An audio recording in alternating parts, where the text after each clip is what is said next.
Chapter 5, Everything But the Canal, Part 1. Outside the volleyball court, Hou Weidong and Xiaojia finally stood together openly. Xiaojia's 3-year wish had finally come true on this last day. For most students, dating wasn't something to hide from college faculty as long as there were no inappropriate public displays of affection. But for someone like Hou Weidong, who was striving to join the party and was an ambitious student cadre, romance was a serious complication. The previous student council president, 2 years his senior, had lost a golden opportunity to join the provincial party committee's organization department precisely because a rival exposed his relationship. Hou Weidong's involvement with the party and his rise in the university and department student unions were tied to his personal history. Back in high school, he had been obsessed with sprinting and jumping. Though only 1.75 meters tall, he possessed exceptional explosive power and flexibility. His personal best of 11.36 seconds in the 100 meters broke the Shenzhou City High School record, making him a track star. Throughout high school, he basked in athletic glory while his academic performance gradually declined. Unwilling to attend a sports academy, he scored 472 on the college entrance exams, 8 points below the 480 cutoff. He turned down an offer to join the Wuhai County Public Security Bureau and chose to repeat his final year. The following year, he scored over 10 points above the key university cutoff. Confident of admission to a top-tier institution, he had checked the box agreeing to be assigned to another school and unexpectedly found himself holding an acceptance letter from Shenzhou College, an ordinary university. It left him dejected for the entire summer. Before enrollment, he regrouped. He arrived at Shenzhou College with just 2 bags. Hardened by setbacks and years of training, he looked and carried himself with more maturity than his peers. The freshman advisor noticed him immediately and appointed him provisional class monitor. That chance decision set the course of Hou Weidong's life. The former student president's misfortune was a cautionary tale Hou couldn't ignore. His relationship with Xiaojia had always been underground, which frustrated her romantic sensibilities. Now, diploma in hand, Hou could finally stand openly with her. Hou wore a clean white t-shirt, a wide leather belt, and faded jeans. At 1.75 meters, he had a sturdy, well-proportioned build. His close-cropped hair accentuated his sharp, determined features.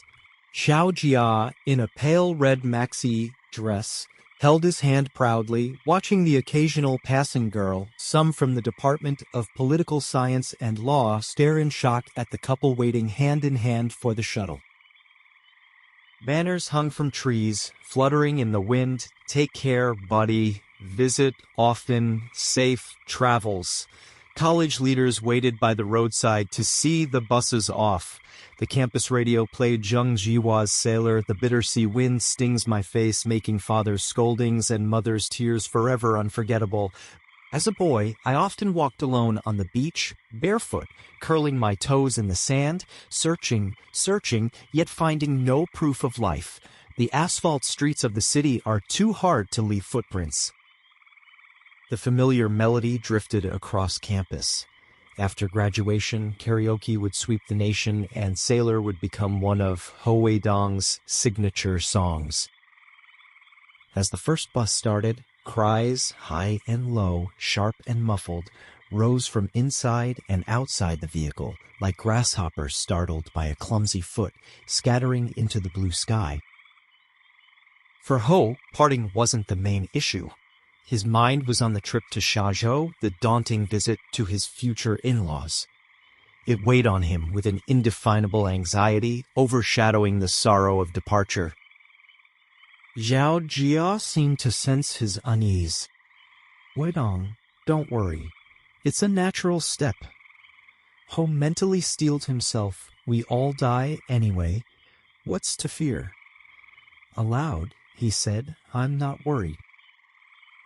On the bus, Hou stood by the window searching for familiar faces.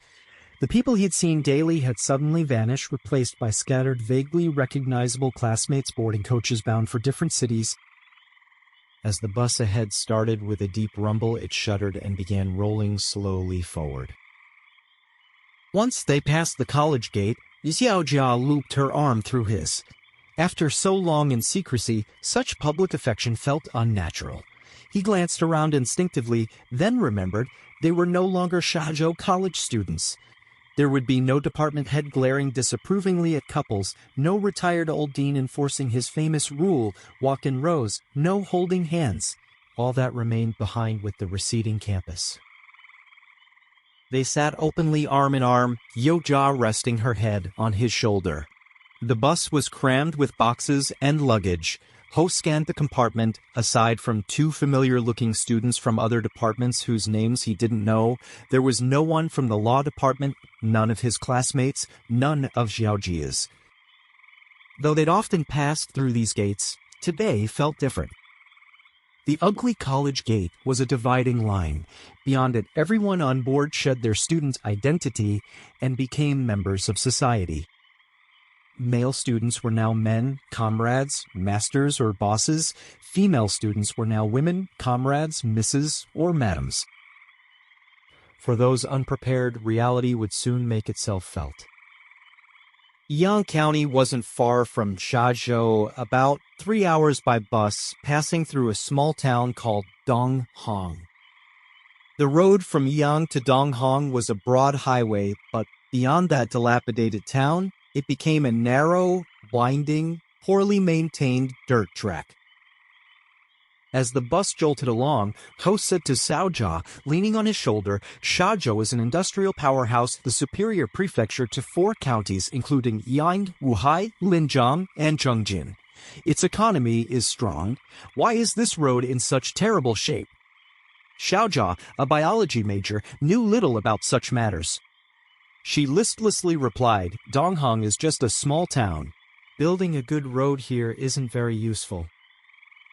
It shows Xiaozhou's arrogance and narrow-mindedness. As a regional center, Xiaozhou had always looked down on the 4 counties under its administration. When Hou first pursued Zhao Hai, he'd encountered that same pride. Only after breaking the ice did they become inseparable. Hou observed the road with interest. Before leaving college, Vice President Ji Daolin had met with graduating student cadets for some words of encouragement. Ji said, apply yourself earnestly. Avoid clever tricks. You may suffer short-term losses, but steady accumulation will yield unexpected results when least expected. The advice was utterly commonplace. Ji had probably said it many times. After 4 years of university and 3 as a student cadre, Hou had heard countless speeches and exhortations. But for some reason, Ji's words had stuck with him.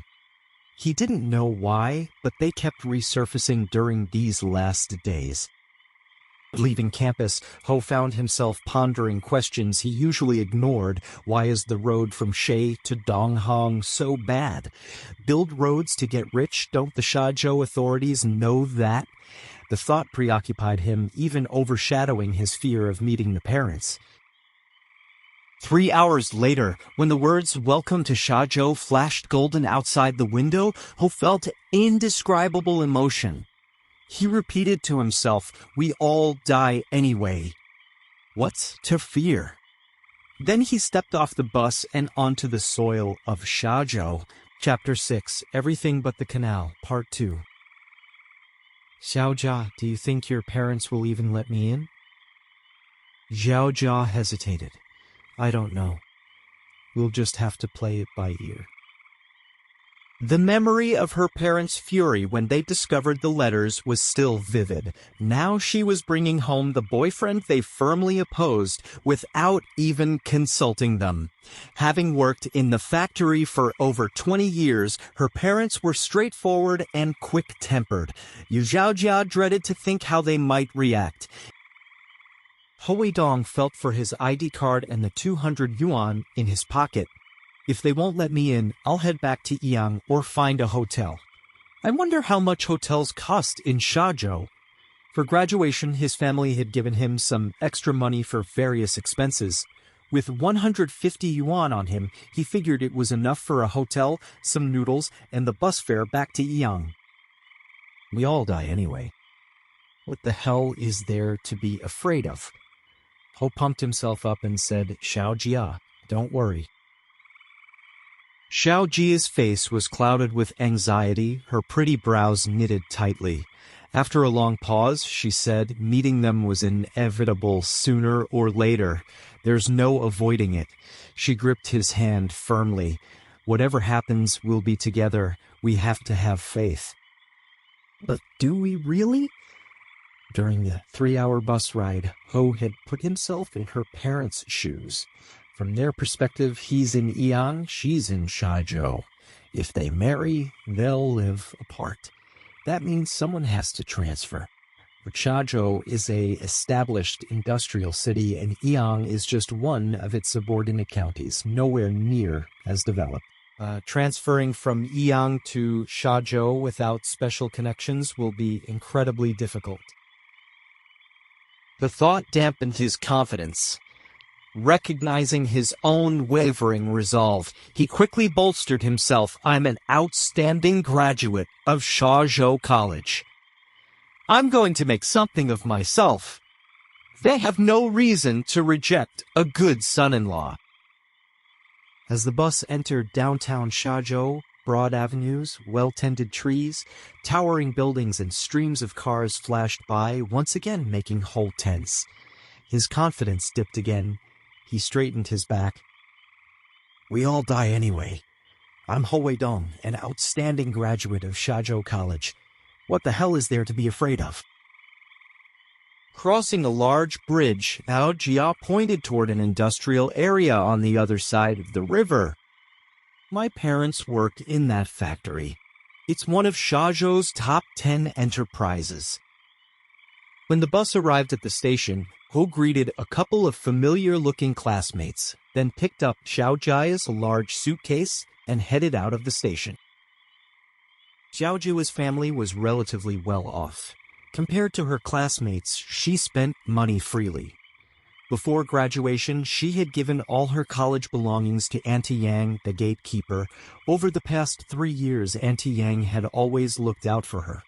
Whenever she was on duty, Xiaojia could stroll worry-free with Ho on the sports ground. Even if they returned a bit late, Auntie Yang would cheerfully let them in, never scowling or criticizing. Of course, it also helped that Xiaojia often gave her small snacks. After a 10-minute walk, they passed the Shea Cinema. A large poster advertised the latest American blockbuster, The Fugitive, starring Harrison Ford as Dr. Richard Kimball and Tommy Lee Jones as Samuel Gerard. Ho had heard about this film. Slowing his steps, he forced a smile. If things go well today, let's see a movie tonight. They turned into a narrow lane. After about 200 to 300 meters, Xiaojia stopped and pointed ahead. That gray building is where I live. Ho grew nervous. Are your parents really that strict? What if they won't let me in? Xiaojia had considered this. After a moment, she said, I'll go up first and talk to them straight. Let's see how they react. Xiaojia went upstairs alone with her small bag, leaving Ho waiting below. During their college dates, time had always flown by like a golden shuttle. But standing there at the foot of the building, Ho felt every second drag, an agonizing lesson in Einstein's theory of relativity. This was the residential compound of the factory. All the residents worked at the same unit and knew each other well. Seeing a stranger standing at the entrance with a suitcase, they assumed he was a relative of one of the families. Everyone who passed by on their way into the building couldn't help glancing back at Hou Weidong. After what felt like an eternity, Xiaojia came back downstairs. She looked on the verge of tears. They said you can come up. Hou breathed a silent sigh of relief. How's their attitude? Not good. Hou's heart, which had just settled, leaped back into his throat. His lips were painfully dry. He pulled a pack of Hongtishan cigarettes from his pants pocket, a premium brand costing 10 yuan, something quite luxurious for a student. He tore open the packaging to make it easier to take out a cigarette later, then put it back in his pocket. Gritting his teeth, he said, "Okay, let's go up." The security door was slightly ajar. Inside, the vigorous strains of a Northwest wind folk song blared, "My home is on the Luss Plateau, where the great winds sweep over the slopes." Hou had a powerful voice and was quite good at singing in this style, but now the music only grated on his nerves. Xiaojia opened the door, changed into slippers, and handed a pair to Hou. As he carried the heavy suitcase inside, he saw a middle-aged couple sitting expressionless on the sofa. Their eyes were fixed on the TV, refusing to glance toward the door. On the television, another song was playing. Fu Dising sang with spirited determination when everyone rose together. "Oh, they sail a great ship." "Uncle Zhang, Auntie Luo, hello. I'm Hou Weidong, a classmate of Xiaojia's." After setting down the suitcase, Hou stepped forward and introduced himself respectfully. The family apartments and state-owned factory compounds from the 1980s were typically compact and efficient. A three-person family living in a two-bedroom apartment of over 60 square meters indicated that the occupants were doing quite well in the factory. Xiaojia's home was a classic example of such a residence. The unit was small but bright, with windows on two sides, yet the air inside felt frozen, so oppressive it was hard to breathe. The middle-aged couple sat sternly on the sofa, arms crossed. Though they hadn't refused him entry, they offered no welcome. After Hou finished his introduction, they remained silent, leaving him standing awkwardly. Hou Weidong didn't possess the legendary aura of a king nor the charm to make girls swoon at first sight, but he was, after all, a prominent figure in the law department at Xiaojia's College and a key member of the student union. As the saying goes, in the eyes of a lover, you see a shishi. In Xiaojia's eyes, he was an exceptional young man. Seeing her beloved treated so coldly pained her. She tugged at his sleeve. "Weidong, sit here." Her parents pretended not to notice their daughter's gesture. Once Hou was seated, Xiaojia proactively brought him a glass of water. He took a sip of the cool water, which soothed his burning anxiety. He pulled out the Hongtishan cigarettes, took one out, and offered it to Xiaojia's father on the sofa. "Uncle John, would you like a cigarette?" Chapter 7, Everything But the Canal, Part 3. Zhang Yuan-Zhang looked up at Hou Weidong. The sturdy young man wasn't bad at all in terms of looks and manners, not nearly as bad as he'd imagined. It was just a shame he was from Wuhai, and for that reason alone, he could never be their ideal son-in-law. Xiaojia was their only daughter. They had already pulled strings to get her a position at the Landscaping Institute under the Construction Committee. Though it was just a public institution dealing with plants and flowers, it was quite profitable and part of the construction committee system. After working there a few years, you might even find an opportunity to transfer to the committee's office itself. A good job, a good husband, the whole family living in prosperous Xiaozhou, that was their picture of a happy life. But Hou Weidong's sudden arrival had shattered this carefully laid plan. Both Zhang Yuanzhang and his wife were mid-level cadres in the factory. Though they had some connections in Xiaozhou, they were far from powerful figures. Getting anything done meant asking favors everywhere. They had already exhausted all their resources to secure Xiaojia's job assignment, leaving them physically and mentally drained. They simply didn't have the energy to arrange another transfer from Yiyang to Xiaozhou. They had explained this simple reality to Xiaojia 2 years ago when they discovered the love letters. She had promised to break up with Hou Weidong then. For 2 years they thought their daughter had ended things with that boy from Wuhai. They never imagined she would ambush them like this, bringing home that troublemaker from Wuhai who was always getting into fights. To make matters worse, from their daughter's brief introduction, they learned Hou Weidong was indeed going to work in Yang County. Zhang Yuan-Zhang was a seasoned smoker. Seeing the cigarette Hou offered, he leaned back on the sofa, glanced at the brand, Hong Tishen, and thought, "This kid smokes better cigarettes than I do. These students, He glanced at his wife, Chen Qingrong, who was staring fixedly at the TV, neither objecting nor approving. Then he looked at his daughter's pleading eyes and finally accepted the cigarette. Hou was prepared. He pulled out a disposable lighter, a novelty in 1993 brought back from Guangdong by a high school classmate. With a flick, he lit the flame and respectfully held it out for Zhang. As a student cadre at Shazhou College who had won the favor of his department head, Hou had learned how to light a cigarette for others properly. This series of actions slightly improved Zhang's initial impression of Hou. However, allowing a marriage to someone working in Yang was absolutely out of the question. It was a matter of principle, and principles were non-negotiable. Most factory workers, aside from the big shots, usually smoked 2 yuan packs. They only splurged on 10 yuan hongtushin during holidays. Zhang took a deep drag, but immediately detected a strange taste. "Fake cigarettes," he declared, stubbing it out in the ashtray. Hou smoked occasionally, but wasn't addicted. Honestly, he couldn't really tell good cigarettes from fakes. He'd bought this pack of Hongtushin at Liji specifically to impress his future father-in-law. Never did he expect to buy counterfeits. Remembering the shopkeeper's warmly smiling face, Hou cursed inwardly. "Knowing I was leaving college, he sold me fakes. Damn unscrupulous merchants." "My Hongshan is still more comfortable to smoke," Zhang said dismissively, lighting his own cigarette. It was the first thing he'd said since Hou entered the house. Hou felt like he'd been caught red-handed doing something wrong. Suddenly, Chen Qingrong stood up.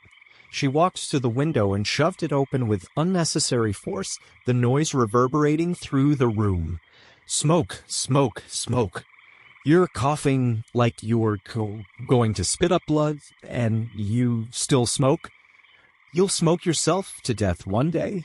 After opening the window, she returned to the sofa and snapped at Zhang. "No smoking in the house. If you want to smoke, go outside." Chen Qingrong was only in her 40s.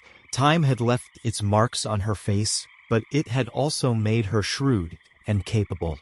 Like her husband, her first impression of Hou wasn't bad.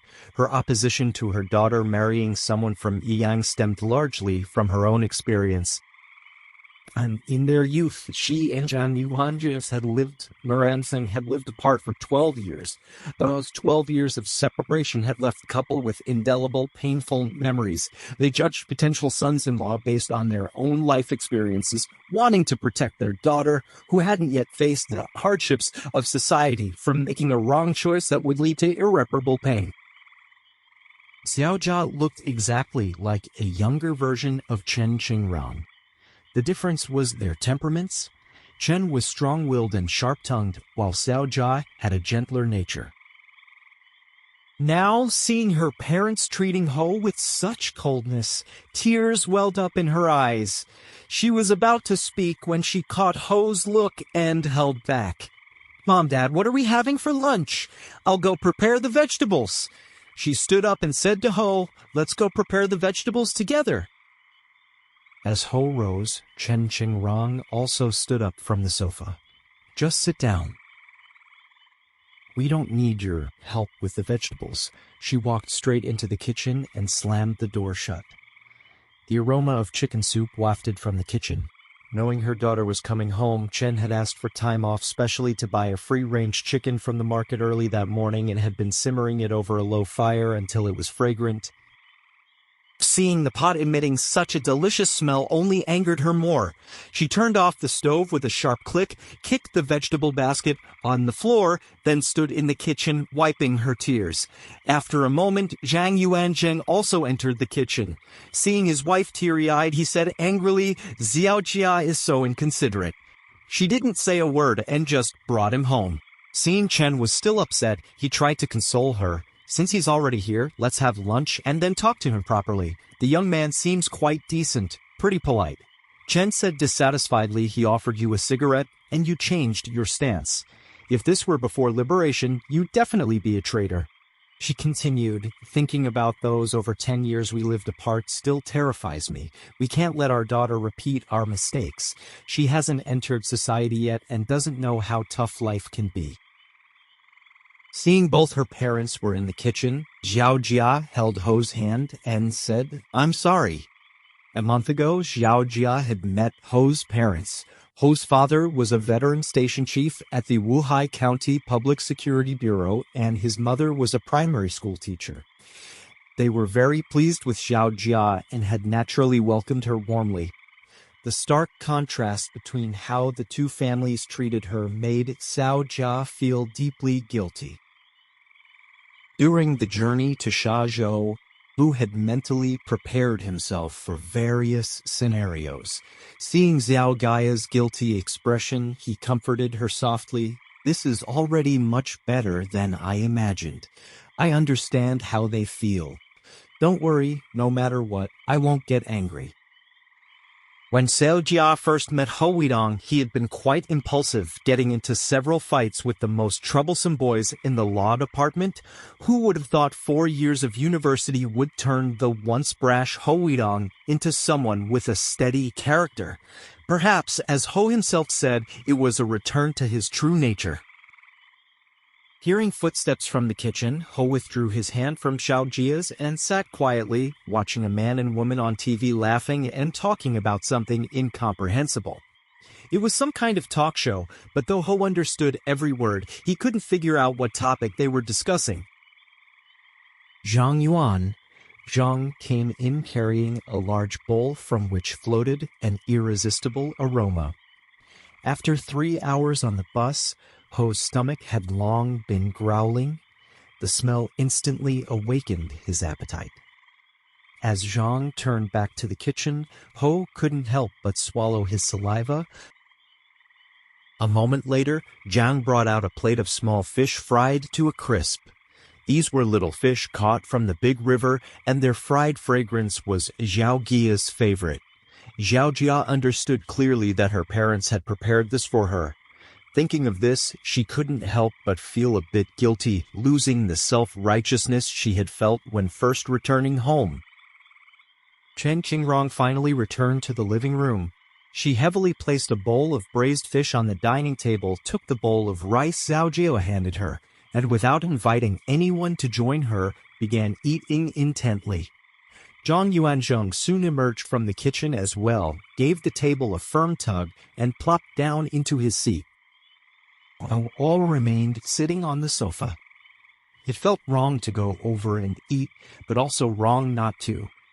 Xiaojia brought 2 bowls from the kitchen and said, "Hou Weidong, come eat."